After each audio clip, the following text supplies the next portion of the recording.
الرجیم بسم اللہ الرحمن الرحیم الحمد للہ رب العالمین والصلاة والسلام علی اشرف الانبیاء والمرسلین وآلہ الطیبین الطاہرین ابی القاسم محمد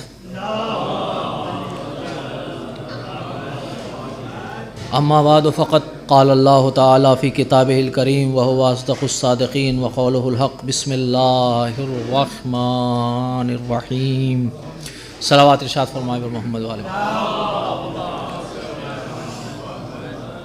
اگر آپ لوگ تھوڑے اور قریب آ جائیں تو میں سمجھتا ہوں کہ زیادہ بہتر ہے، اور جو پس پردہ ہیں ان سے میری گزارش ہے کہ تھوڑا آواز اگر وہ اپنی کم کر لیں تو تاکہ گفتگو کو ایک صلوات ارشاد فرمایا آپ حضرات و محمد والے۔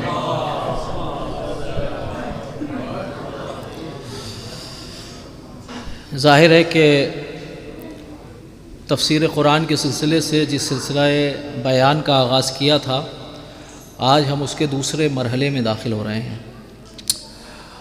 سورہ مبارکہ الحمد، جس کو فاتحۃ الکتاب کہتے ہیں، اس کی تفسیر کا ہم نے کل آغاز کیا تھا۔ جو افراد موجود تھے وہ جانتے ہیں کہ گفتگو جو ہے وہ مکمل نہیں ہو پائی تھی، مالک یوم الدین تک ہماری گفتگو پہنچی تھی، کیونکہ آج کچھ نئے چہرے ہیں۔ تو کل کی جو تقریباً 50 منٹ کی گفتگو ہے، اس گفتگو میں سے 5 منٹ میں لے کر، تاکہ گفتگو جو ہے وہ متواتر اور جو ہے وہ ارتباط کے ساتھ آپ ملحق ہو جائیں اور متصل ہو جائیں۔ میں نے جیسے آپ کی خدمت میں عرض کیا تھا، اور اس میں سے کچھ چیزیں وہ بھی میں بیان کر دیتا ہوں جو کل نہیں کی تھی، تاکہ مخلوط کے ساتھ پھر اس کے بعد انشاءاللہ گفتگو کو شروع کریں گے۔ قرآن مجید ظاہر ہے کہ یہ دستور حیات انسانی ہے، مگر افسوس کی بات ہے انسان کی زندگی کے 2 رخ ہیں، ایک عقیدہ اور ایک عمل۔ عقیدہ بتاتا ہے کہ ہمیں کیا سوچنا چاہیے اور کیسا سوچنا چاہیے، اور عمل ہمیں بتاتا ہے کہ ہمیں کیسا کرنا چاہیے اور کیا کیا کرنا چاہیے۔ کیسا سوچنا اور کیا سوچنا چاہیے اس کا نام ہے عقیدہ، کیسا کرنا چاہیے اور کیا کرنا چاہیے اس کا نام ہے عمل۔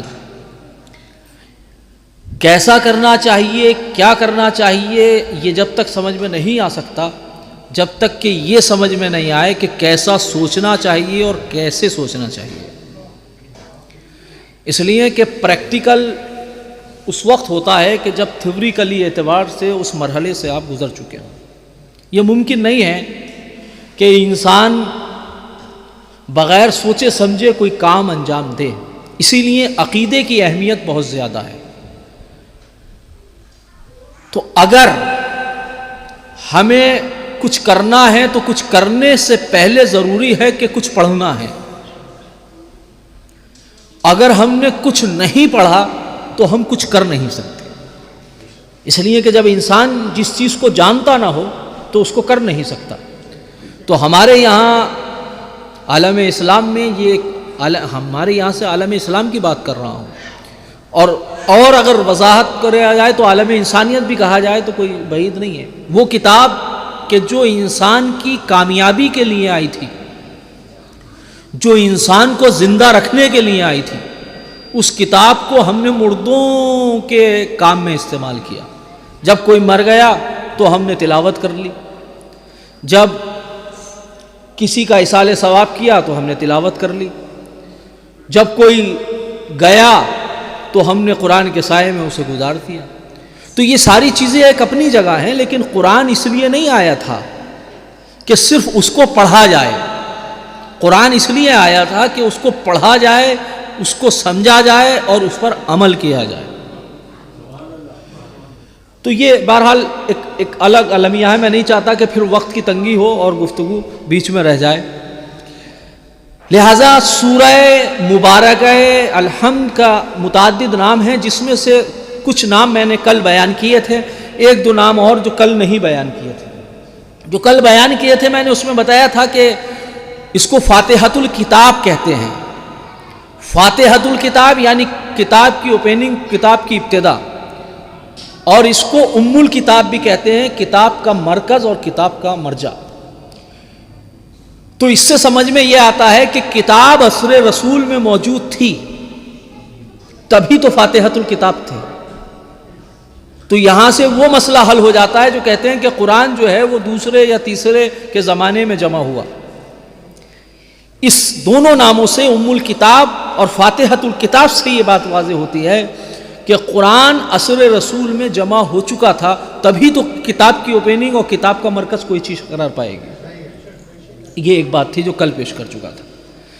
لیکن قرآن مجید کا ایک نام ہے سبع المثانی۔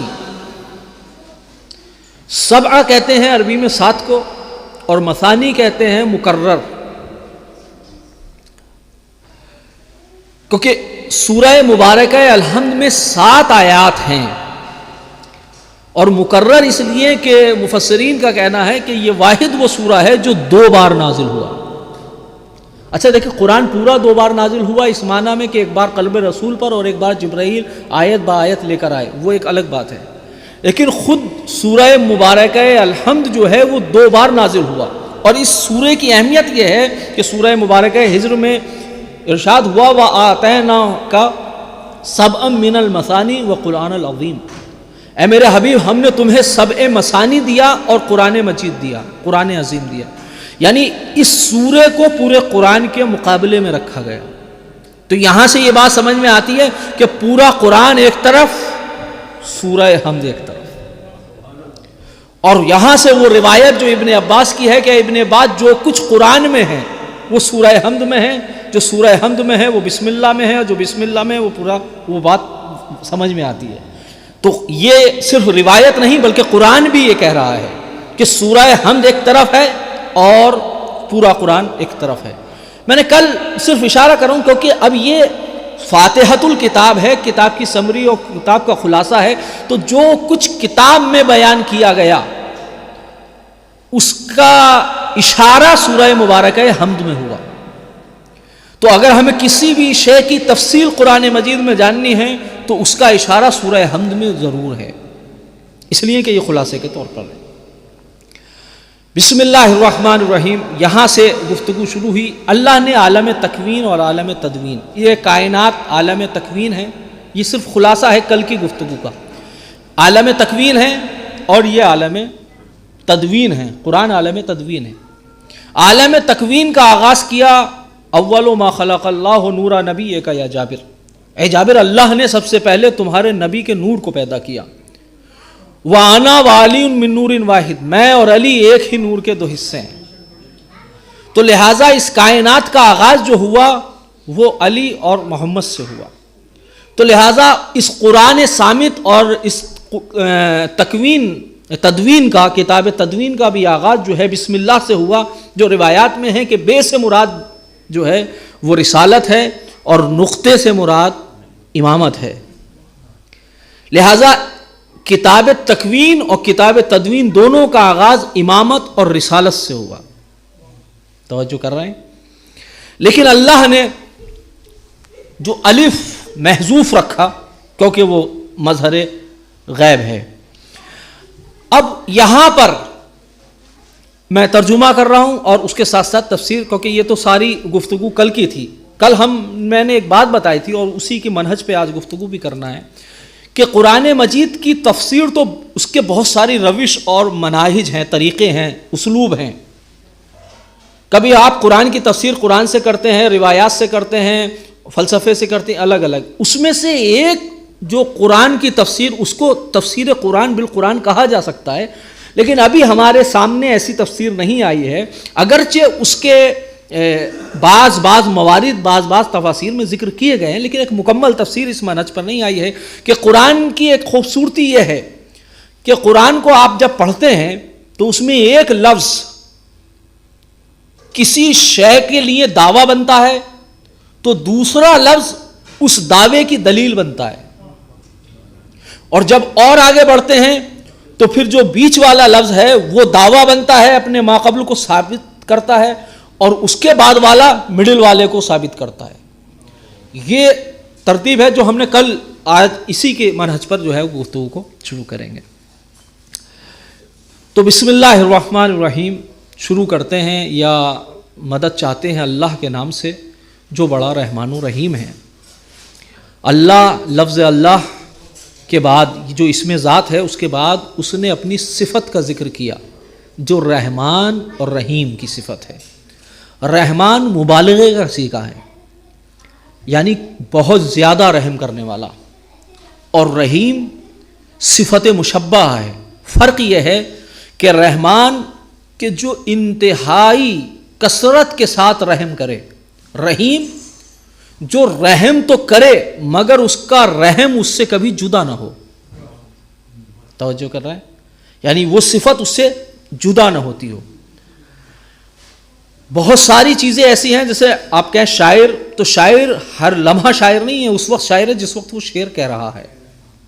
کاتب اس وقت کاتب ہے جس وقت وہ کتابت کر رہا ہے.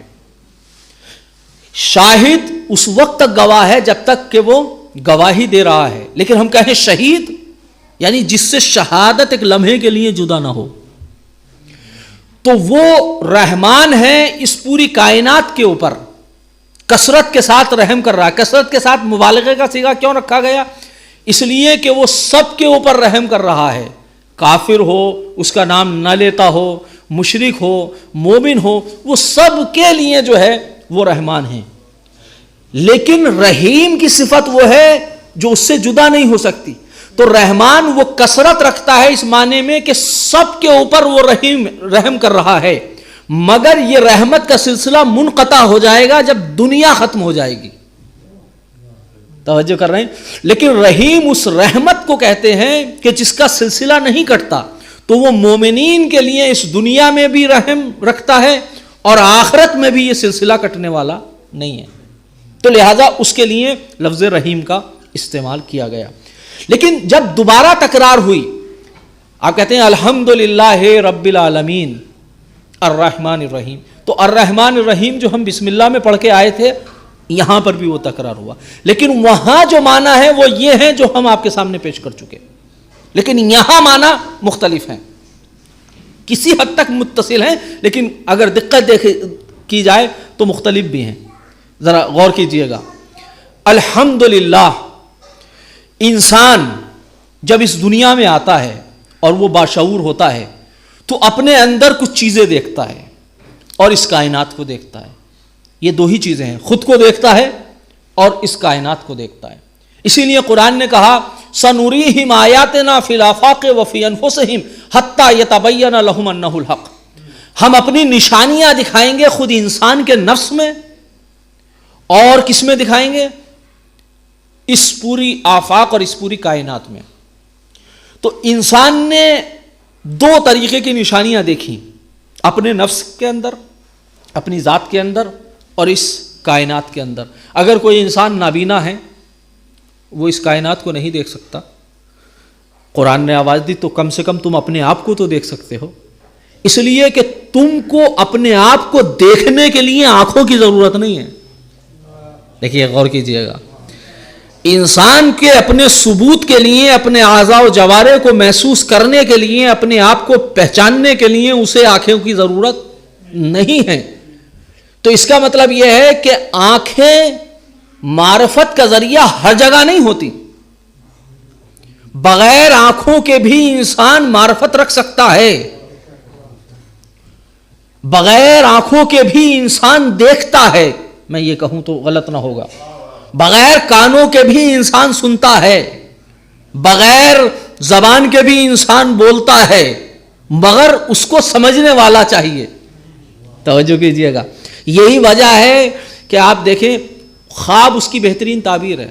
جب انسان خواب دیکھ رہا ہوتا ہے تو وہ آنکھیں بند ہیں مگر دیکھ رہا ہے، کان بند ہیں مگر سن رہا ہے، زبان بند ہے مگر بول رہا ہے. اس سے یہ بتایا جا رہا ہے کہ دیکھنے کے لیے آنکھوں کی ضرورت نہیں ہے، سننے کے لیے کانوں کی ضرورت نہیں ہے، بولنے کے لیے زبان کی ضرورت نہیں ہے. تو جب تم انسان ہو کر تم ان اعضاء و جوارح کے محتاج نہیں ہو تو وہ خالق ہو کر ان چیزوں کا محتاج کیسے ہو سکتا ہے؟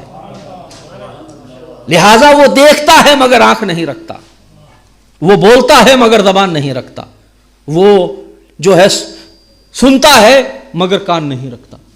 تو یہ اس کی مثال یہاں موجود ہے. اچھا، تو اب ہم نے اپنے اندر جو صفات اور کمالات تھے وہ دیکھے کہ اللہ نے ہمیں یہ ساری چیزیں دی. اب کتنی ہیں؟ قرآن بار بار سورہ رحمان میں بیان کر رہا، فَبِأَيِّ آلَاءِ رَبِّكُمَا تُكَذِّبَانِ فَبِأَيِّ آلَاءِ رَبِّكُمَا تُكَذِّبَانِ. کس کس نعمتوں کو تم جو ہے جھٹلاؤ گے. آسمان پر ریسرچ کر سکتے ہو مگر آسمان کے خالق نہیں ہو، سورج کے اوپر ریسرچ کر سکتے ہو مگر سورج کے خالق نہیں. تو یہ پوری کائنات کو دیکھا، خود انسان نے اپنے نفس کو دیکھا، تو فوراً زبان سے نکلا الحمدللہ. دیکھیں یہاں سے شروع ہوا سلسلہ. الحمدللہ، تمام تعریفیں جو ہیں وہ اللہ کے لیے ہیں، اس لیے کہ سب چیز کو اس نے خلق کیا ہے. الحمدللہ. اچھا، ساری تعریفیں اللہ کے لیے کیوں؟ اس نے فطرت نے آواز دی، فطرت نے آواز دی کہ جو اس کائنات کی نشانیاں ہیں اور جو ہمارے نفس میں نشانیاں ہیں وہ اللہ کی دی ہوئی ہیں. تو فطرت نے کہا الحمدللہ، تمام تعریفیں اللہ کے لیے ہیں. لیکن اب سوال یہ ہے کہ اللہ کون ہے؟ تو آگے آیت بڑھی، رب العالمین. دیکھو اللہ وہ ہے جو عالمین کا پالنے والا ہے، یعنی صرف خلق کرنے والا نہیں، پالنے والا ہے. فرق ہے. اللہ نے یہ کیوں نہیں کہا؟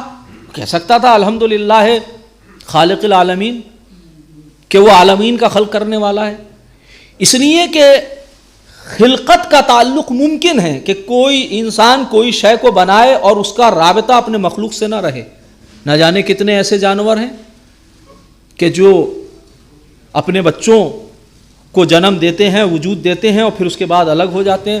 نہ اولاد اپنے ماں باپ کو جانتی ہے، نہ ماں باپ اپنے اولاد کو جانتے ہیں. ہوتا ہے یا جانوروں میں؟ یہ ایسا نہیں. اچھا، اگر یہی صفت انسان میں آ جائے کہ وہ اپنے پیرنٹس کو نہ پہچانے اور پیرنٹس اسے نہ پہچانے، تو پھر اس کی حیثیت ایک جانور کی سی ہے. اس لیے کہ یہ خصوصیت جانور میں ہے کہ وہ اپنے محسن کو، احسان کرنے والے کو نہیں پہچانتا. تو اب اللہ نے یہ نہیں کہا کہ خالق عالمین ہیں، اس لیے کہ خلقت کا تعلق پیدا ہونے کے بعد ہو بھی سکتا ہے اور نہیں بھی ہو سکتا. لیکن رب اس نام اور اس صفت کو کہتے ہیں کہ جس کا رابطہ ایک لمحے کے لیے جدا نہیں ہوتا. رب کہتے ہیں پرورش کرنے والا، پالنے والا. تو جس کو پالا گیا ہو یا جس کو پالا جا رہا ہو اور جو پالنے والا ہو، ان دونوں کا رابطہ ایک دوسرے سے ختم نہیں ہوتا. کیونکہ پروردگار صرف خالق نہیں ہے. اس نے کہا رب کے اندر جب پرورش کرنے والے ہم ہیں تو تم یہ سوچو کہ پھر خلق کس نے کیا ہے نا. اس لیے کہ خلقت کا تعلق جدا ہو سکتا ہے لیکن رب کا تعلق، ربوبیت اپنے عالمین سے جدا نہیں ہو سکتی. تو وہ اللہ ہے. کیوں ہے؟ اس لیے کہ عالمین کی پرورش کرنے والا ہے. اچھا، عالمین کی پرورش کرنا، نہ جانے کتنی مخلوق ہے کہ جس کو انسان جانتا بھی نہیں. اس کو رزق کون دے رہا ہے؟ اس کو رزق کون تقسیم کر رہا ہے؟ اس تک کون رزق؟ ایسی ایسی مچھلیاں کہ جن کا، اور سمندری اور صحرائی جانور کہ جن کے خوراک حجم کے اعتبار سے، مادی اعتبار سے سوچا جائے تو بہت ہے. میں کہہ رہا ہوں صرف مادی اعتبار سے سوچا جائے، چہ جائے کہ اگر اس کو معنویات کے اعتبار سے سوچا جائے کہ جو اللہ نے ان کو نعمتیں دی ہیں سوچنے کی، سمجھنے کی، اپنے اعتبار سے، لیکن مادی اعتبار سے بھی دیکھا جائے تو اس کا حجم، آخر وہ کس طریقے سے ان کی اس کائنات کو چلا رہا ہے. انسان سے اپنی فیملی آسانی سے نہیں چلتی تو کائنات کا چلانے والا پھر کیسا ہوگا؟ سوچئے آپ. تو کہا کہ وہ اللہ ہے. کیوں؟ کیونکہ وہ رب العالمین ہے، عالمین کا پالنے والا ہے، عالم کا نہیں، عالمین کا پالنے والا ہے. اب عالمین کی سرحدیں کہاں تک ہیں اس کا کوئی اندازہ نہیں لگا سکتا. میں نے کہا میں تو صرف اشارے کر رہا ہوں، تفسیر میں تو جا ہی نہیں رہا. الحمدللہ. الرحمن الرحیم. اب دیکھیے، ابھی بسم اللہ میں الرحمن الرحیم پڑھ کر آئے تھے، پھر یہاں پر آ گیا کیونکہ وہ اللہ ہے. کیوں اللہ ہے؟ کیونکہ وہ عالمین کا پالنے والا ہے. عالمین کا پالنے والا کیوں ہے؟ اس لیے کہ وہ رحمان ہے. رحمان اسے کہتے ہیں کہ جو حاجت اور ضرورت کو دیکھ کر دے،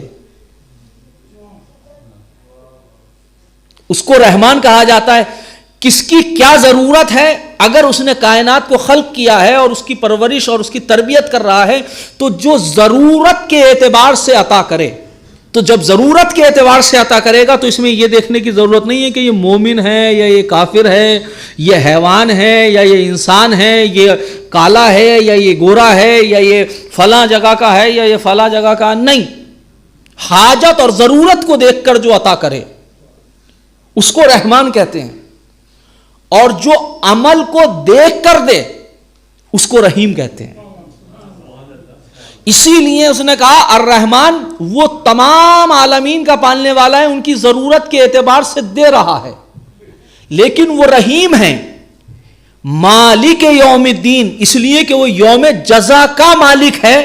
تو وہاں پر ایسے نہیں دے گا، وہاں عمل کے اعتبار سے عطا کرے گا. تو جو عمل کے اعتبار سے عطا کرے اسے رحیم کہتے ہیں، اور جو ضرورت کے اعتبار سے عطا کرے اسے رحمان کہتے ہیں. لیکن اللہ نے، میں نے کل یہ جملہ پیش کیا تھا اور پھر کر رہا ہوں، اللہ نے اس صفت کو ظاہر کرنے کے لیے آل محمد کو بھیجا کہ ہمارے جو صفات کا مظہر ہیں. امام حسین علیہ الصلاۃ والسلام کے پاس حر کا جب لشکر آیا، 1000 لوگوں کے اوپر مشتمل ہے، 1000 کی تعداد کم نہیں ہوتی. ان کو پانی پلانا، اگر آپ آج اس زمانے میں بھی، اس زمانے کی بات نہیں کہ جہاں دھوپ اور گرمی کی یہ کیفیت تھی، نہیں، آج بھی آپ 1000 انسان کو پانی پلائیں تو اس کے لیے وقت درکار ہے. تو آنے والا دشمن ہے، لیکن آپ اپنے دشمن کو پانی پلا رہے ہیں. کس بنیاد پر؟ حاجت اور ضرورت کو دیکھتے ہوئے. یعنی امام بتا رہے ہیں کہ رحمان وہ ہے جو حاجت اور ضرورت کو دیکھ کر خلق کرتا ہے، اور کیونکہ ہم اس کا مظہر بن کر آئے ہیں تو ہمارا دشمن صحیح، مگر ہم اس کی حاجت کو دیکھتے ہوئے اس کو پانی دے رہے ہیں. ہم اس میں دوست کو نہیں دیکھیں گے.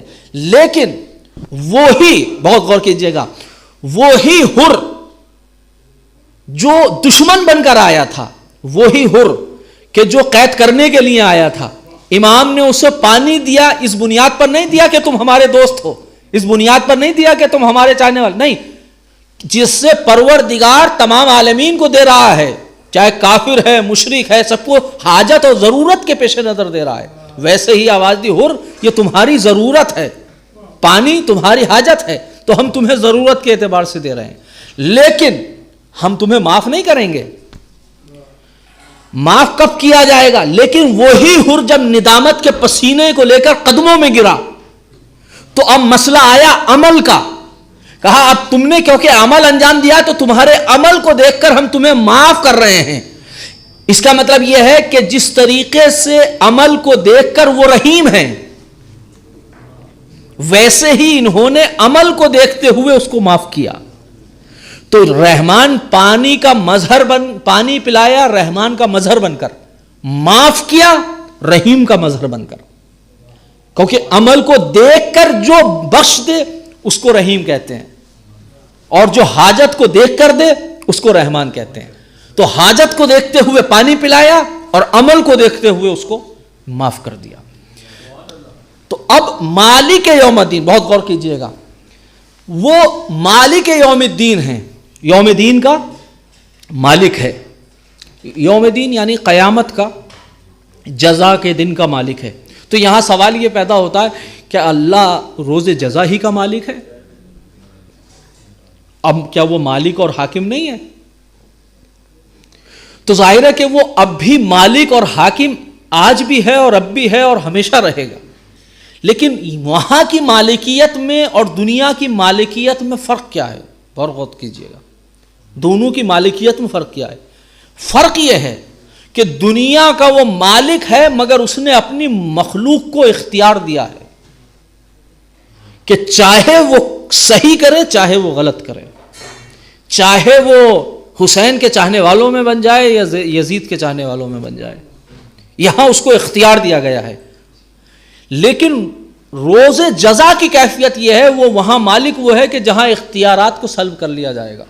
جیسے قرآن کہتا ہے لمن الملک اليوم، آج کس کی حکومت ہے؟ تو وہ خود کہیں گے للہ الواحد القہار، آواز قدرت آئے گی کہ آج واحد قہار کی جو ہے وہ حکومت ہے. اس کا مطلب کیا ہے؟ اس کا مطلب یہ ہے کہ یہاں اب کسی کا اختیارات نہیں چلیں گے. جہاں اختیارات کو سلب کر دیا جائے گا، جہاں انسان کے اندر کوئی طاقت اور توانائی نہیں رہے گی. تو مالک یوم الدین وہ رہی، لیکن یہاں پر جو وہ حاکم ہوگا، یہاں پر جو رحم کرے گا تو وہ رحیم کے اعتبار سے کرے گا، عمل دیکھ کر جو ہے رحم کرے گا. لیکن اس دنیا میں ضرورت کو دیکھتے ہوئے وہ مسئلوں کو حل کرتا ہے. تو ہمارے نوجوان کبھی کبھی یہ سوال کرتے ہیں کہ بھائی یہ فلاں انسان جو مومن نہیں ہے اس کی کافر ہے، یا تو پھر آخر کیا ضرورت ہے کہ یہ بہت تیزی سے ترقی کر رہا ہے اور ہم تیزی سے ترقی نہیں کر رہے ہیں. کبھی کبھی ایسا ہوتا ہے، ذہن میں اس طرح کے خیالات اور تصورات آتے ہیں. تو اس کے لیے قرآن صاف کہہ رہا ہے کہ یہاں پر جو دیتا ہے پروردگار وہ اس کی محنت اور مشقت کے اعتبار سے، لیس للانسان الا ما سعی، جو انسان کوشش کرے گا وہ پائے گا. اس میں بحث نہیں ہے کہ وہ کافر ہے یا وہ مومن ہے یا کیا ہے. تو لہٰذا ضرورت اور حاجت کے اعتبار سے وہ دے گا، لیکن قیامت میں وہ عمل کے اعتبار سے دے گا. جس کا جیسا عمل ہوگا اس اعتبار سے اس کو عطا کرے گا. اب جب ہم نے توحید ذاتی کا اعتراف کر لیا، توحید صفات، پہلے کہا الحمدللہ یہ توحید ذاتی ہے، یعنی اللہ کی ذات کا اقرار کیا، اس میں ذات ہے کیونکہ. پھر رب العالمین ہم نے اس کی ربوبیت کا اقرار کر لیا، ہم نے رحمان و رحیم اس کی رحمت کا اقرار کر لیا. مالک یوم الدین وہ یوم جزا کا مالک ہے، ہم نے توحید افعالی اور توحید صفاتی سب کا اقرار کر لیا. اب اس کے بعد میں نے ایک بات ذہن میں رہے، یہ میں نے کل بات عرض کی تھی، ایک جملہ کہ قرآن مجید کے سارے سورے وہ ہیں کہ جو پروردگار اپنے بندے سے کلام کر رہا ہے، لیکن سورہ مبارکہ الحمد تنہا وہ سورہ ہے کہ جو بندہ اپنے خالق سے گفتگو کر رہا ہے. یہ بالکل ایک دم مختلف ہے، اور وہ میں نے بتایا تھا کہ اس کی وجہ کیا ہے، کہ کیسے اقرا باسم ربک الذی خلق کی آیت آئی تو بسم اللہ کہہ کے رسول نے اس سورے کا آغاز کیا. تو لہٰذا نتیجے میں یہ رسول کی زبانی سورہ ہے پروردگار کی بارگاہ میں. تو لہٰذا اب آپ نے جب توحید کا اقرار کر لیا تو اب یہاں سے موضوع تبدیل ہوتا ہے. ایاک نعبد و ایاک نستعین. ابھی تک تو حمد عقائد کی بحث ہو رہی تھی، توحید کی بحث ہو رہی تھی. جب توحید کی بحث ختم ہو گئی تو اب اپنی وفاداری اور اپنے عمل کی طرف انسان متوجہ ہو کر کہتا ہے ایاک نعبد، ہم تیری ہی صرف عبادت کرتے ہیں. یہ کیوں؟ میں نے کہا نا کہ ایک دوسرے کے بعد، اس لیے کہ جو تمام تعریف میں نے کہا تھا وہ اللہ کیوں ہے؟ کیونکہ رب عالمین کا پالنے والا ہے. وہ رب عالمین کیوں ہے؟ کیونکہ وہ رحمان ہے. وہ روز جزا کا کیوں مالک ہے؟ کیونکہ وہ رحیم ہے. ہم اس کی عبادت کیوں کریں؟ اب کیونکہ یہ سارے صفات ہم پڑھ چکے. خالق وہ ہے، رب وہ ہے، مالک یوم جزا وہ ہے، رحمان وہ ہے، رحیم وہ ہے. تو پھر اب کون بچتا ہے جس کی عبادت کی جائے اس کے علاوہ؟ تو لہذا انسان کہتا ہے ایاک نعبد، ہم صرف اور صرف تیری عبادت کرتے ہیں. یہاں صرف کا ترجمہ ضروری ہے، نعبدو کا نہیں ہے کہ ہم تیری عبادت کرتے ہیں. ایاک نعبد، ہم صرف تیری عبادت کرتے ہیں. و ایاک نستعین، اور صرف ہم تیری ہی، تجھ سے ہی مدد چاہتے ہیں. تو اب یہ دو جملے انسان کے اپنی وفاداری کے سلسلے سے ہیں کہ جہاں انسان حمد کے بعد، یہ اللہ کی مدح و سرائی کے بعد یہ کہہ رہا ہے کہ ہم تیری عبادت کرتے ہیں. اچھا، عبادت کرتے ہیں، عبادت کا مفہوم ما خلقت الجن والانس الا لیعبدون، ہم نے جنس اور انس کو پیدا نہیں کیا مگر اس لیے کیا کہ وہ ہماری عبادت کریں. تو عبادت کا کیا مطلب ہے کہ روزے رکھنا اور نماز پڑھنا، بس صرف یہ عبادت ہے؟ نہیں، عبادت اللہ کی رضا کے مطابق زندگی کا گزار دینا، یہ عبادت ہے. لیکن اس عبادت کی کیٹیگریز الگ الگ ہیں. توجہ کیجئے گا. دیکھیں نماز عبادت ہے, مقصد میں جیسے کہوں کہ آپ خانہ کعبہ کی طرف رخ ہو کر نماز پڑھتے ہیں, تو کیا ہم خانہ کعبہ کی عبادت کرتے ہیں؟ خانہ کعبہ کی طرف رخ کر کر عبادت کرتے ہیں, خانہ کعبہ کی عبادت نہیں کرتے. اچھا نماز بذات خود یہ سورہ اور یہ آپ کہیں گے کہ سورہ حمد جو ہے قرآن کا سورہ ہے, یہ عبادت تھوڑی ہے, سارے سورے یہ وہ ہیں, عبادت تھوڑی. تو پھر عبادت کیا ہے؟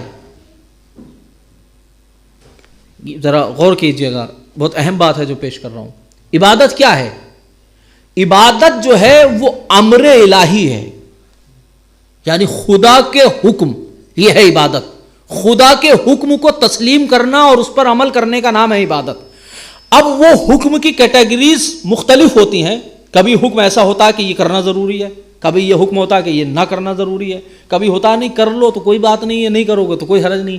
تو حکم کی, لیکن مین جو تعریف ہے حکم کی اطاعت کرنے کا نام عبادت ہے. تبھی تو اس کی رضا کے اعتبار سے زندگی گزرے گی کہ اس کے حکم کے مطابق انسان جو ہے وہ عمل کرے. جیسے کہ روزہ آپ رکھتے ہیں, روزہ کیوں؟ یا ایھا الذین آمنوا کتب علیکم الصیام کما کتب الذین من قبلکم لعلکم تتقون. تو یہ عبادت یعنی یہ روزہ اس لیے ہے کہ تاکہ انسان متقی بن جائے. تو اگر متقی بن جانا یہ مقصد روزہ ہے, روزے کا مقصد ہے. اچھا ان الصلاۃ تنہی عن الفحشاء والمنکر, نماز جو ہے وہ برائیوں سے اور منکر سے, انسان کو فحش سے بچاتی ہے. تو اس کا مطلب یہ ہے کہ مقصد کیا ہے؟ وہی متقی ہو جانا. جتنی بھی عبادتیں ہیں, اب میں نتیجے کے طور پر بیان کر رہا ہوں, ہم کیا کہہ رہے ہیں اس میں؟ ایاک نعبد, ہم صرف تیری عبادت کرتے ہیں, صرف تیری عبادت کرتے ہیں. یعنی اس کا کیا مطلب ہے؟ صرف یہ نہیں کہ نماز کی, ہم صرف تیری عبادت کرتے ہیں, یعنی تیرے حکم کے سامنے کسی اور کا حکم قبول نہیں کرتے, صرف تیرا حکم. اسی کا نام اخلاص ہے, اسی کا نام اخلاص ہے کہ اپنی زندگی میں خلوص پیدا کرو. یعنی ہم صرف تیری عبادت کرتے ہیں تو صرف تیرا حکم مانتے ہیں, اس کے علاوہ کسی اور کا حکم نہیں مانتے. اگر کوئی انسان اللہ کے حکم کو چھوڑ کر اپنی بات کو ماننے لگے, اسی لیے تو قرآن نے کہا کہ کچھ لوگ وہ ہیں جو اپنے خواہش نفس کو الہ مانتے ہیں, خدا مانتے ہیں. تو وہ خدا کیوں مانتے ہیں؟ اس لیے کہ کہہ یہ رہے ہیں, امام خمینی علیہ الرحمہ کہتے تھے کہ نہ جانے کتنے ایسے نماز گزار ہیں کہ جو سورہ حمد تو پڑھتے ہیں مگر اس کے ساتھ ساتھ کذب, جھوٹ بھی بولتے ہیں. اس لیے کہ نماز مصلی پر تو کہتے ہیں ہم تیری عبادت کرتے ہیں, تجھی سے مدد چاہتے ہیں, مگر حقیقت میں کوئی اپنے خواہش کی عبادت کر رہا ہے, کوئی کسی سے مدد حاصل کر رہا ہے. تو اقرار تو کر رہے ہیں, ہم ایمان بظاہر ہے مگر عمل اس کے اوپر نہیں ہے.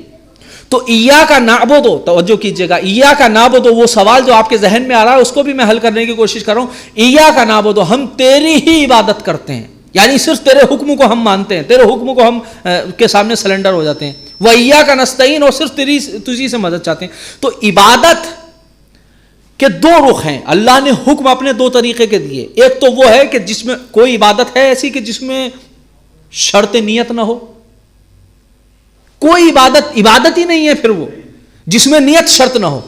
تو ہم کیا نیت کرتے ہیں؟ جتنی بھی عبادتیں ہیں, روزہ ہو, نماز ہو, حج ہو, جتنی بھی ہے, اس میں کیا ہے کہ قربتاً الی اللہ, ہم یہ کام کر رہے ہیں, روزہ پڑھ رہے ہیں, کر رہے ہیں, نماز پڑھ رہے ہیں, جو بھی کر رہے ہیں وہ اللہ کی قربت کے لیے. تو ہم کہہ سکتے ہیں کہ جتنی بھی عبادتیں ہیں وہ اللہ کے قریب ہونے کے لیے ہیں, اللہ سے قربت کو اختیار کرنے کے لیے ہیں.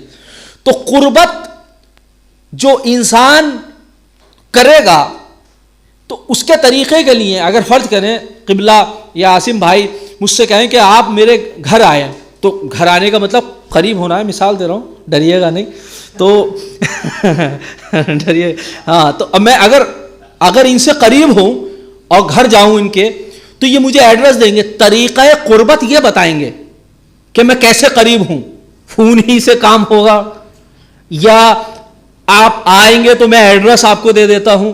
تو طریقہ قربت وہی بتائے گا کہ جس سے قریب ہونا ہے. اسی لیے عبادت اللہ نے کہا کہ تم میری عبادت کرو مگر طریقہ عبادت بھی میں بتاؤں گا.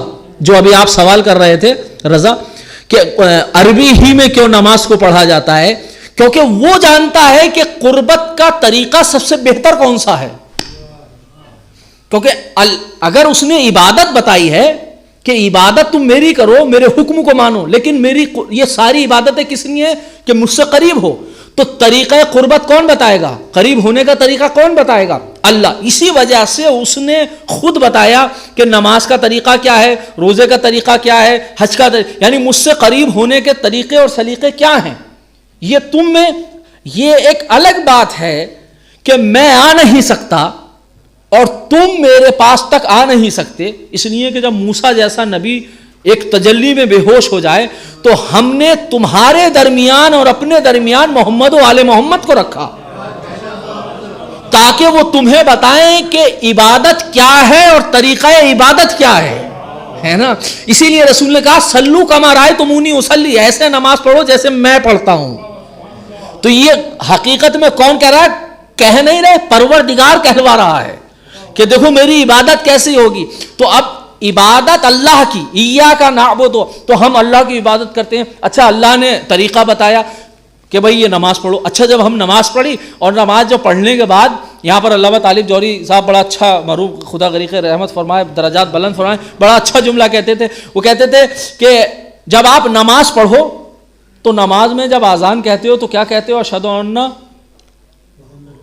محمد رسول اللہ. تو جو نماز کے لیے بلایا جا رہا ہے، عبادت اللہ کے لیے بلایا جا رہا ہے، اور گواہی رسالت کی دی جا رہی ہے، گواہی رسالت کی دی جا رہی ہے. اچھا صرف یہاں نہیں، چلیے ہو سکتا ہے یہ تو مستحب ہے، اذان و اقامت مستحب ہے، لیکن جب آپ نماز پڑھ رہے ہیں، نماز پڑھ رہے ہیں اور جب تشہد میں پہنچے تو کہتے ہیں اشہد ان محمدن عبدہ و رسولہ، میں گواہی دیتا ہوں کہ محمد اللہ کے بندے ہیں اور اس کے رسول ہیں. اور صرف یہ نہیں، السلام علیکہ ایھا النبی، سلام ہو آپ کے اوپر اے نبی. تو عبادت اللہ کی ہو رہی ہے، قصیدہ رسول کا ہے. یہ کیوں ہے؟ یہ اس لیے ہے کہ عبادت اور طریقہ عبادت کو بتانے والا محمد کی ذات ہے.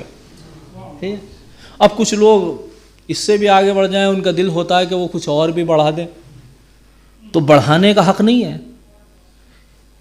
نماز عبادتیں توقیفی ہیں، جتنا اس نے کہہ دیا اتنا آپ کو کرنا ہے. طریقہ قربت وہ بتائے گا، کہاں پر کیا کہنا ہے اس چیز کو وہ وضاحت کرے گا. تو لہٰذا رسول اسلام اس دنیا پر جب آئے اور آنے کے بعد جو ہے بتایا کہ نماز یہ ہے، روزہ یہ ہے، حج یہ ہے، زکوٰۃ یہ ہے، ساری عبادتیں اس نے بتا دی. اچھا اب ہم کہہ رہے ہیں ایاک نعبد، پروردگار ہم صرف تیری عبادت کرتے ہیں. تو اللہ تو آیا نہیں اپنی عبادت کروانے یا کہنے، اس نے بھیجا محمد اور آل محمد کو تاکہ وہ عبادت بتائیں اور طریقہ عبادت بتائیں. اسی لیے اس نے کہا کہ رسول کی اتباع ایسے ہی ہے جیسے میری اتباع کرنا، محمد و آل محمد کی اتباع کرنا ایسے ہی ہے جیسے کہ میری اتباع کرنا. تو اس کا مطلب یہ ہے کہ ہم صرف تیری عبادت کرتے ہیں، یعنی اس کا مطلب یہ ہے کہ اگر ہم رسول اور آل رسول کی پیروی کرتے ہیں تو گویا یہ ہے کہ ہم اسی کی عبادت کرتے ہیں. سمجھے گا نا؟ تو علامہ طالب جوہری صاحب کہتے تھے کہ ایاک نعبد کی وضاحت تم کر دو، ایاک نستعین ہم سے پوچھ لو. وہ کہتے تھے کہ وسیلے کے طور پر اگر ہم مدد ان سے چاہتے ہیں تو ایاک نعبد کی جو تم وضاحت کرو گے وہ ایاک نستعین سے ہم سے وضاحت لے لینا. تو جس طریقے سے انہوں نے سلیقہ عبادت اور طریقہ عبادت بتایا اور توحید تک پہنچایا، ویسے ہی ان سے مدد حاصل کرنا اور ان کے ذریعے سے دعا کو مانگنا ایسا ہی ہے جیسے کہ خدا سے ڈائریکٹ کو طلب کرنا. توجہ کرنا. تو ایاک نعبد و ایاک نستعین، ہم صرف تیری عبادت کرتے ہیں اور تجھی سے مدد چاہتے ہیں. اہدنا الصراط المستقیم. اچھا اب خدا کی حمد ہو گئی، خدا کی حمد کے بعد اپنی وفاداری کا اعلان ہو گیا. اب انسان دعا کر رہا ہے تو سورہ حمد وہ ہے جو طریقہ دعا بھی بتاتا ہے کہ جب تم اللہ کی بارگاہ میں جاؤ اور دعا کرو تو پہلے خدا کی حمد کرنا اور یاد رہے، پھر اس کے بعد اپنی وفاداری کا اعلان کرنا. اور وفاداری اور حمد خدا جب کرو گے تو محمد و آل محمد کو فراموش نہ کرنا، اس لیے کہ یہ ممکن ہی نہیں ہے کہ تم اپنی وفاداری کا اعلان کرو، خدا کی اطاعت کا دعویٰ کرو، محمد آل محمد کو درمیان سے ہٹا دو۔ اس لیے کہ یہ نماز کس نے بتائی کہ یہ نماز ہے، یہ روزہ کس نے بتایا کہ یہ روزہ ہے، یہ حج کس نے بتایا کہ یہ حج ہے۔ تو لہٰذا اب اس کے بعد تو پھر طریقہ دعا کیا، اہدنا الصراط المستقیم۔ اب وہ ترجمہ، پروردگار ہمیں صراط مستقیم پر قائم رکھ۔ اچھا وہ ایک نکتہ چلتا ہے اور وہ اپنی جگہ کسی حد تک صحیح ہے، تو وہاں پر ترجمہ ہوتا ہے کہ ہمیں صراط مستقیم کی ہدایت دے یا ہمیں صراط مستقیم پر قائم رکھ۔ دونوں ترجمے صحیح ہیں، وضاحت کی ضرورت ہے۔ اگر ہم یہ کہیں کہ ہمیں ہدایت دے تو ہدایت صرف یہ نہیں ہے، دیکھیں ہدایت صرف عقیدے میں نہیں ہوتی، عمل میں نہیں ہوتی، اخلاقیات، اس کے بہت سے پہلو ہیں۔ ہر لمحہ انسان توفیق الہی اور ہدایت الہی کا محتاج ہے، ہر لمحہ، اور خاص طور سے ہم جیسے گناہگار انسانوں کو تو لمحہ بلمحہ ہدایت کی ضرورت ہے۔ تو اگر یہ ترجمہ کہ ہمیں ہدایت کر، تو یہ ترجمہ غلط نہیں ہے، لیکن یہ ترجمہ بہتر ہے کہ ہمیں صراط مستقیم پر قائم رکھ۔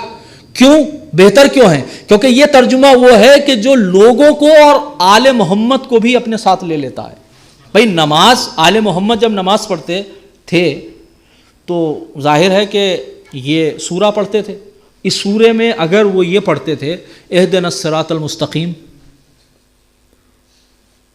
تو کون سا تصور ذہن میں ہوتا ہوگا؟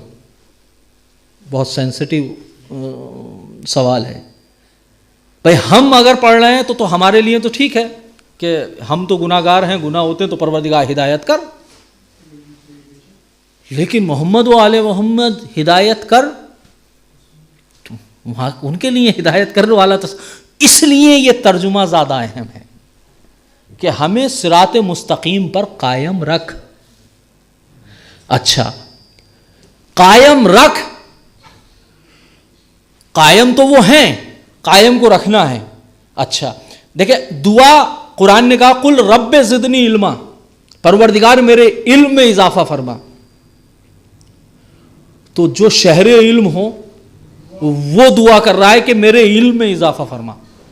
اچھا ہماری نسبت سے تو یہ بہت اوپر کی بات ہے، لیکن خدا سے دعا ہو رہی ہے، اس اعتبار سے یہ کوئی بات بعید نہیں ہے۔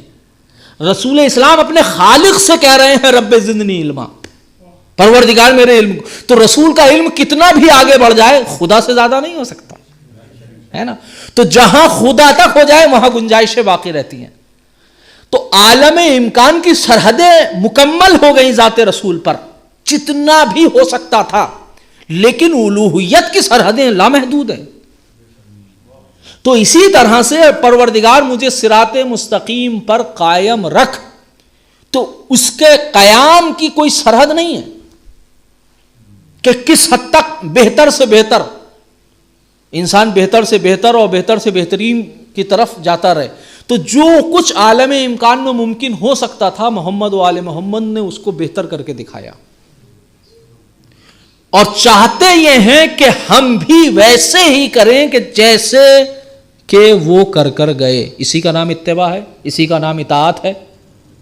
تو لہٰذا ہماری نسبت سے یہ ترجمہ غلط نہیں ہے کہ ہمیں ہدایت کر، اور اہل بیت کی نسبت سے وہ ترجمہ زیادہ بہتر ہے۔ لیکن اگر ہم یہ صرف کہیں کہ یہاں صراط مستقیم سے یعنی صرف وہ ہے کہ مذہب، تو پھر وہ ہمارے لیے بھی یہی ہے کہ ہمیں قائم رکھ، یعنی اس مذہب کے اوپر اور اس دین کے اوپر کہ جس پر ہم قائم ہیں۔ لیکن صراط مستقیم کیا ہے؟ صراط مستقیم امام صادق علیہ الصلوۃ والسلام نے فرمایا واللہ نحن الصراط المستقیم، خدا کی قسم ہم صراط مستقیم ہیں۔ دیکھیں فرق ہے 14 معصومین میں اور باقی انبیاء ما سبق میں۔ انبیاء ما سبق کو جب وحی آتی تھی، شریعت، صاحب شریعت کتنے نبی ہیں؟ شریعتیں کتنی ہیں؟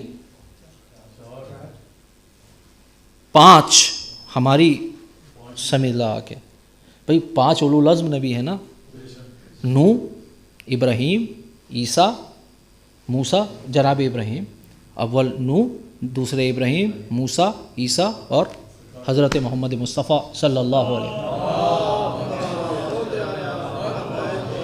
4 انبیاء پہ جو شریعت نازل ہوئی ہے نا، ان کو لکھوایا گیا ہے، لکھیں اور اس کے بعد اس پر عمل کریں۔ لیکن آخری نبی کی جو شریعت ہے نا، وہ وحی کے ذریعے سے ہوئی، اور وحی لکھی نہیں جاتی، وہ ایک خفیہ اور خاموشی، ایک اشارہ ہے کہ جس کے جو منتقل کر دی جاتی ہے۔ آپ فرق سمجھے؟ یعنی 4 شریعتیں وہ ہیں کہ جہاں راستہ معین کر دیا، انبیاء اس پر چلیں اور پھر لوگ اس پر چلیں۔ 5واں وہ ہے کہ راستہ معین نہیں کیا، آپ چلو گے تو راستہ بنے گا۔ دیکھ رہے ہیں آپ چلو گے میرے حبیب تو راستہ بنے گا، اور جو راستہ بنے گا اس پر سب چلیں گے۔ یہ فرق ہے شریعت محمدی میں اور شریعت انبیاء ما سبق میں۔ تو یہ 14 ہستیاں وہ ہیں۔ اہدنا صراط المستقیم، صراط المستقیم، تو صراط مستقیم یعنی وہ قوانین کہ جو اللہ کی طرف سے نازل تو ہوئے، لیکن وہ قوانین بھی کہ جس پر یہ چلے تو راستہ بن گیا۔ اسی لیے جب صراط مستقیم کی تفسیر ہوئی، اہدنا الصراط المستقیم، پروردگار ہمیں صراط مستقیم پر قائم رکھ۔ اب کون سا صراط مستقیم ہے؟ صراط الذین انعمت علیہم، وہ راستہ کہ جس پر تو نے اپنی نعمتیں نازل کی، ان کا راستہ۔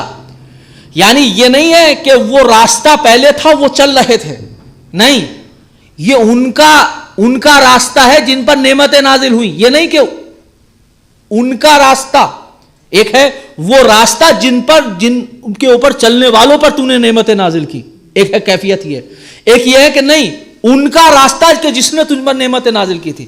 تو جب صراط مستقیم کی تعریف کی تو یہ تعریف نہیں کی کہ وہ راستہ کہ جس پر چلنے والوں پر نعمتیں نازل کی، بلکہ کہا گیا ان کا راستہ کہ جن پر نعمتیں نازل کی۔ اس کا مطلب کیا ہے کہ وہ چل رہے تھے تو راستہ بن رہا تھا، شریعت بن رہی تھی ان کے عمل کے۔ اسی لیے کہا صراط الذین انعمت علیہم، ان کا راستہ کہ جن کے اوپر تو نے اپنی نعمتیں نازل کی۔ اب قرآن نے جب نعمتوں کی وضاحت کی تو کہا کہ وہ نبی ہیں، وہ شہداء ہیں، وہ صالحین ہیں، تو یہ ان کی، تو صراط الذین انعمت علیہم۔ بس وقت بہت ہو گیا، آخر میں ہمیں صراط مستقیم کی ہدایت فرما، لیکن ان کا راستہ کہ جو راستہ شریعت کا بنا رہے تھے۔ اب میں یہ ترجمہ کر سکتا ہوں، ان کا راستہ نہیں کہ جو گمراہ ہو گئے یا جن کے اوپر غضب نازل ہوا۔ میں 2 منٹ لوں گا آپ کے اور گفتگو کو ختم کر رہا ہوں۔ ایک ہے ذالین اور ایک ہے غضب جس کے اوپر نازل ہوا۔ وہ اللہ کہ جس نے سورہ کا آغاز ہی رحمان و رحیم سے کیا، اور ایک بار نہیں 2 بار، تو یہ کون سے افراد ہیں جن پر غضب ہوا؟ دیکھیں، گمراہ ہونا اور غضب ہونا دونوں میں زیادہ خطرناک کون ہے؟ تو 2 گروہ ہیں۔ ان کا راستہ ہمیں نہیں، اس پہ راستے پہ نہیں جانا ہے کہ جو گمراہ ہو گئے، اور ان کے راستے پہ بھی نہیں پروردگار کہ جو جن کے اوپر تیرا غضب ہوا۔ تو کون سے خطرناک ہیں؟ جن کے اوپر غضب ہوا۔ کیوں؟ اس لیے کہ دونوں میں فرق یہ ہے کہ گمراہ وہ ہوتا ہے، ایک وہ انسان ہے کہ جو راستے پر چلا اور چلنے کے بعد منزل نہیں پا سکا، بس منزل کے درمیان گھوم رہا ہے، راستے کو طے کر لیا۔ اور ایک وہ انسان ہے جس نے راستہ ہی نہیں دیکھا، تو پھر وہ منزل پہ کیا جائے گا؟ جس نے راستہ نہیں دیکھا وہ گمراہ ہیں، اور جو منزل پہ جانے کے بعد بھی منزل کو نہ پہچانے وہ ہیں گمراہ، وہ ہے مغضوب علیہم۔ اس لیے کہ انہوں نے جو انکار کیا وہ منزل طے کر چکے تھے، اس کے باوجود اپنے اناد کی بنا پر، اپنی دشمنی کی بنا پر، اپنے جوہد کی بنا پر، اپنے لجوجت کی بنا پر جو ہے انہوں نے انکار کر دیا۔ تو یہ اس میں وہ گروہ یہود کا آ جاتا ہے کہ جو خود کہہ رہے تھے کہ رسول آئیں گے اور ان کی یہ نشانیاں ہیں، اور قرآن کہتا ہے یعرفونہ کما یعرفون ابناہم، وہ رسول کو ایسے پہچانتے تھے کہ جیسے اپنی اولاد. اتنی نشانیاں دیکھ چکے تھے توریت و انجیل میں کہ جیسے کہ ان کی اولاد. اس کے باوجود بھی جب رسول آئے تو ان کا انکار کر دیا. اور اسی طریقے سے وہ افراد نواسب کہ جو دشمنی اہل بیت رکھتے ہیں، یعنی وہ افراد ہیں کہ جو مغضوب علیہم ہیں، جن کے اوپر غضب نازل ہوا. تو اللہ کا غضب جس کے اوپر نازل ہو جائے. اچھا میں نے جیسے کہا تھا کہ ہم عبادت اور طریقہ عبادت خدا نہیں بتائے گا، آل محمد بتائیں گے. اسی طریقے سے کس سے وہ غضبناک ہے، کس سے وہ راضی ہے، یہ کون بتائے گا؟ یہ محمد و آل محمد بتائیں. تو اسی لیے رسول نے فرمایا فاطمہ اللہ تیرے راضی ہونے سے راضی ہوتا ہے اور تیرے غضبناک ہونے سے غضبناک ہوتا ہے. تو اس کا مطلب یہ ہے کہ فاطمہ جس سے غضبناک ہو جائیں اللہ اس سے غضبناک ہوگا اور وہ مغضوب علیہم کی فہرست میں چلا جائے گا. وہ مغضوب علیہم کی فہرست میں چلا جائے گا. ولا ضالین، اور ان کا بھی نہیں کہ جو گمراہ ہو گئے. اب وہ گمراہ کا ایک دائرہ وسیع ہے. کچھ وہ ہیں کہ جو جان بوجھ کر راستے پر نہ چلے، کچھ وہ ہیں کہ جنہوں نے کوشش کی مگر نہ چل سکے، کچھ وہ ہیں کہ جن کے ساتھ وقت کی مشکل ہے نہیں جا پائے. اس کے بہت سے اسباب ہو سکتے ہیں. نہ ہمیں ان کا راستہ چاہیے تو ہمیں ان کا راستہ تو آپ نے دیکھا. بس خلاصے کے طور پر ایک دقیقہ لے لیتا ہوں آپ کا. سورہ مبارکہ الحمد کی ابتدا حمد سے ہوئی، بعد میں اپنی وفاداری کا اعلان کیا کہ ہم تیری عبادت کرتے ہیں اور تجھی سے پناہ چاہتے ہیں، تجھی سے مدد چاہتے ہیں. اور پھر اس کے بعد دعا کی پروردگار ہمیں صراط مستقیم پر قائم رکھ. ان کا راستہ، وہ 14 معصومین کا راستہ جب چلتے تھے تو راستہ بنتا تھا. ان کے راستے پر ہمیں قائم و دائم رکھ. ان کا راستہ نہیں جو مغضوب علیہم ہیں یا ضالین ہیں. یہاں ہم نے یہ دعا مانگی. کیا دعا مانگی تھی؟ کہ ہمیں ہدایت صراط مستقیم کی ہدایت فرما. ادھر جب سورہ بقرہ شروع ہوا تو کیا ہوا؟ الف لام میم ذالک الکتاب لا ریب فیہ ھدی للمتقین. یہاں دعا فوراً قبول ہو گئی. ہدایت کس کی مانگی تھی آپ نے؟ کہ ہمیں صراط مستقیم کی ہدایت فرما. تو یہاں قرآن نے فوراً سورہ بقرہ میں کیا ہوا؟ الف لام میم ذالک الکتاب لا ریب فیہ. یہ وہ کتاب ہے کہ جس میں کوئی کسی طرح کا شک و شبہ نہیں ہے.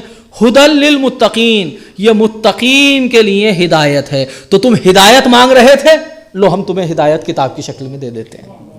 تو یہاں سورہ مبارکہ الحمد نے ہمیں بتایا کہ ہم اللہ کی بارگاہ میں جب دعا مانگیں تو دعا مانگنے کا سلیقہ یہ ہونا چاہیے کہ پہلے حمد خدا کریں، پھر بعد میں جو ہے اپنی وفاداری کا اعلان کریں، اور پھر اس کے بعد اللہ سے دعا مانگیں. اور جب دعا مانگیں گے تو پروردگار اس دعا کو فوراً قبول کر دے گا. یہ مختصر سی تفسیر ہے. وآخر دعوانا ان الحمد للہ رب العالمین. پروردگار تجھے محمد و آل محمد کا واسطہ. اگر میں قبل اس کے کہ دعا اگر کسی کو کوئی سوال اس درمیان میں جو ہوا ہے تو آپ کرنا چاہیں تو سوال کر سکتے ہیں قبل اس کے کہ ہم دعا مانگیں. سورہ مبارکہ الحمد جو ہم نے بیان کیا کل اور آج اس سلسلے سے، یا اس کے علاوہ بھی اگر سورہ حمد کے دائرے میں کوئی اگر آپ سوال کرنا چاہتے ہیں تو جی.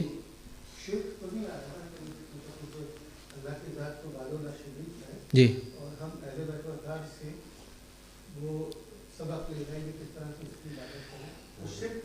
نہیں وہی دیکھیں بہت اچھا سوال ہے کہ وہ یہی کہتے ہیں کہ بھائی آپ جو مدد طلب کرتے ہیں تو یہ شرک ہے. تو سب سے پہلی بات تو یہ ہے کہ ہم اللہ کی عبادت کرتے ہیں. عبادت کرنے کا میں نے جیسے کہا کہ عبادت کیا ہے اور سلیقہ عبادت کیا ہے یہ کون بتائے گا؟ یہ محمد و آل محمد بتائیں گے. ہمیں کیا پتہ کہ نماز کیا. اچھا ہو سکتا ہے کوئی انسان یہ کہے کہ بھائی قرآن بتائے گا، تو قرآن میں تو ترتیب نماز بھی نہیں ہے.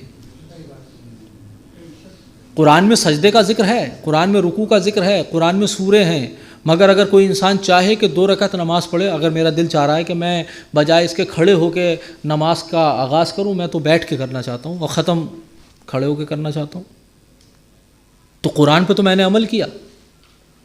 میں نے ابتدا کی، سجدے سے ابتدا کی، پھر بیٹھا اور بیٹھنے کے بعد پھر رکوع اور پھر قیام اور وہیں پر نماز ختم کر دی. تو میں نے قرآن پر تو عمل کیا، اس لیے کہ قرآن میں قنوت کا بھی تذکرہ ہے، قانتین، قرآن میں جو ہے رکوع کا بھی تذکرہ ہے، قرآن میں سجدے کا، لیکن ترتیب نماز کیا ہے یہ قرآن میں. تو یہ محمد و آل محمد نے ہمیں جو ہے بتایا. تو قرآن پر عمل تنہا انسان نہیں کر سکتا جب تک کہ محمد و آل محمد نہ ہو، لیکن جب محمد و آل محمد نے ہمیں طریقہ عبادت بتائی، طریقہ عبادت یہ اس طریقے سے طریقے، آپ اس طرح سے عبادت کریں، یہ اللہ کی عبادت اس طریقے سے ہوگی. تو جب تک ہم ان کی بات مان رہے ہیں کہ جس کے لیے خود خدا نے کہا ہم ان کو اس لیے بھیج رہے ہیں، تب تک وہ شرک نہیں ہو سکتا. لیکن ہم اگر اپنی طرف سے وہ چیز بڑھائیں، ایڈیشن کریں، جیسے کہ آج کل ترقی تھوڑی سی اس سلسلے سے ہو رہی ہے، تو پھر وہ شرک کی وادیوں کی طرف جو ہے سفر جاتا ہے. تو جب تک ہم محمد و آل محمد کی بات پر عمل کرتے ہیں، جب تک وہ شرک نہیں ہے، عین عبادت ہے. اور جہاں ہم نے محمد و آل محمد کی بات سے آگے بڑھ گئے، وہیں سے دائرہ شرک جو ہے وہ شروع ہو جاتا ہے. ٹھیک ہے، باقی سوالات اگر کسی کے ذہن میں کچھ آئیں تو قبلہ تو ہیں ہی، تو انشاءاللہ. بسم اللہ الرحمن الرحیم. اللہم صلی اللہ محمد و آل محمد، اللہم صلی اللہ محمد و آل محمد، اللہم صلی اللہ محمد و آل محمد، یا اللہ یا اللہ یا رحیم. اللہم بحق محمد وانت المحمود، وبحق علی وانت العلا، وبحق فاطمہ وانت فاطر السماوات والارض، وبحق الحسن وانت المحسن، وبحق الحسین وانت قدیم الاحسان، وبحق تسعۃ الطاہرین من ذریۃ الحسین علیہم السلام. پروردگار تجھے محمد و آل محمد کا واسطہ ہماری اس مختصر سی عبادت کو قبول فرما. پروردگار ہمیں قرآن کو پڑھنے اور اس پر عمل کرنے کی توفیق عطا فرما. پروردگار جو بیمار ہیں انہیں شفاء کامل و عاجل عطا فرما. خصوصاً قبلہ معروفی صاحب واقعاً بالکل ایک جسے کہنا چاہیے ویرانی سی محسوس ہو رہی ہے. پروردگار ان کو جلد شفاء کامل و عاجل عطا فرما اور وہ جلد سے جلد یہاں تشریف لے آئیں. اور پروردگار جو بے اولاد ہیں ان کو اولاد نرینہ سے سرفراز فرما. جو حاضرین ہیں ان کی نیک دلی حاجات کو پورا فرما. معبود ہماری ان عبادتوں کو، صیام اور عبادتوں کو قبول فرما. پروردگار ہم چلیں اور رہیں تو سیرت محمد و آل محمد پر، دنیا سے جائیں تو محبت اہل بیت پر. پروردگار پرچم اسلام کو سربلند فرما. اتباعت عالیہ اور مقامات مقدسہ کی حفاظت فرما. میرے معبود ہماری سب سے اہم دعا یہی ہے کہ امام زمانہ کے ظہور میں تعجیل فرما اور ہم کو ان کے ناصر و مددگار میں شمار فرما. ربنا تقبل منا انک انت السمیع.